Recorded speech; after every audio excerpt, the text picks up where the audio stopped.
दोस्तों, एक समय की बात है।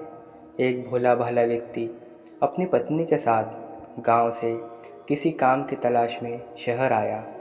उस दंपत्ति के पास जो थोड़ी बहुत जमा पूंजी थी, उसे उन्होंने शहर में किराए से एक सस्ता सा मकान ले लिया।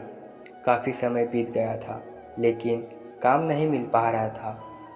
अब तक उन दोनों ने वापस अपने गांव लौटने का मन भी बना लिया था।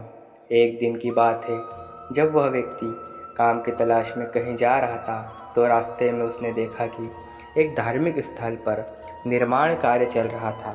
साथ ही वहाँ पर सेवा भी चल रही थी। वहाँ पर कुछ लड़के भी सेवा कार्य कर रहे थे। उनसे उस व्यक्ति ने पूछा कि क्या मैं यहाँ पर कुछ काम कर सकता हूँ? लड़कों ने कहा, हाँ हाँ, ज़रूर कर सकते हो। फिर व्यक्ति ने पूछा कि तुम्हारे मालिक कहाँ पर है? मैं उनसे बात करके यहाँ भर्ती होना चाहता हूँ, जिससे मुझे मेरा मेहनताना मिल सके। लेकिन वहाँ पर तो कोई मालिक था ही नहीं, क्योंकि वहाँ पर सेवा का काम चल रहा था। सभी लोग उस जगह पर अपनी श्रद्धा के कारण काम कर रहे थे और श्रम दान कर रहे थे। उस व्यक्ति को इस बात का पता नहीं था। उसने तो यही सोचा कि यहाँ पर काम के बदले पैसा मिलता है।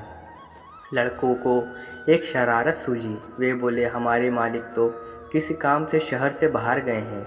वे एक सप्ताह के बाद वापस लौटेंगे। तुम यहाँ पर काम करना शुरू कर दो। हम उन्हें तुम्हारे बारे में बता देंगे कि तुमने आज से यहाँ काम शुरू किया है। ऐसा सुनकर वह व्यक्ति भगवान को तथा उन लड़कों को धन्यवाद दिया और उसी दिन से वहाँ काम पर करना शुरू कर दिया। अब वो व्यक्ति रोज़ सुबह आता और शाम तक बड़ी मेहनत और ईमानदारी से अपना काम करता। लगभग एक सप्ताह बीत जाने के बाद उसने लड़कों से कहा कि भाई, मालिक से मेरी बात करवा दो। तो लड़कों ने फिर उसे टाल दिया। एक महीने के बाद जब उसने कहा कि भाई, मुझे मालिक से मिलवा दो, मुझे पैसों की ज़रूरत है। अगर आज पैसा नहीं मिला तो घर पर खाना नहीं बनेगा। जब लड़कों ने यह सुना तो उन्हें अपनी शरारत पर बड़ा पछतावा हुआ। अपनी गलती का एहसास हुआ, लेकिन अब क्या करें, वहाँ पर तो कोई मालिक था ही नहीं। कुछ सोचते देख लड़कों ने आपस में बात की और कुछ पैसे इकट्ठा करके उस व्यक्ति को दे दिए।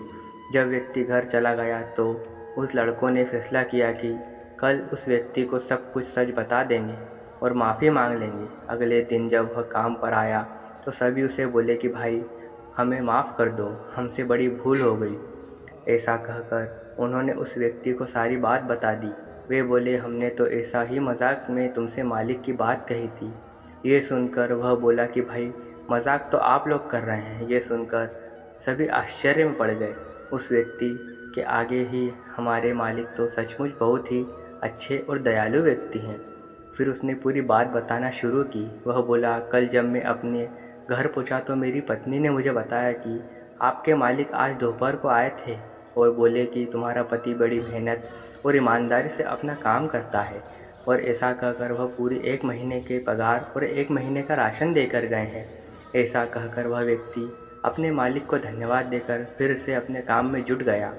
तो दोस्तों, इस कहानी से हमें ये शिक्षा मिलती है कि हमें कभी भी अपने ईश्वर पर संदेह नहीं करना चाहिए वह हम समय पर एक साथ और जानते हैं कि हम क्या कर रहे हैं।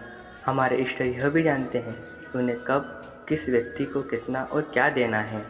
हमें तो बस मन से अच्छे कर्म करते रहना चाहिए। जैसा कि गीता भगवान श्री कृष्ण कहते हैं कि कर्म किए जाओ, फल की चिंता मत करो।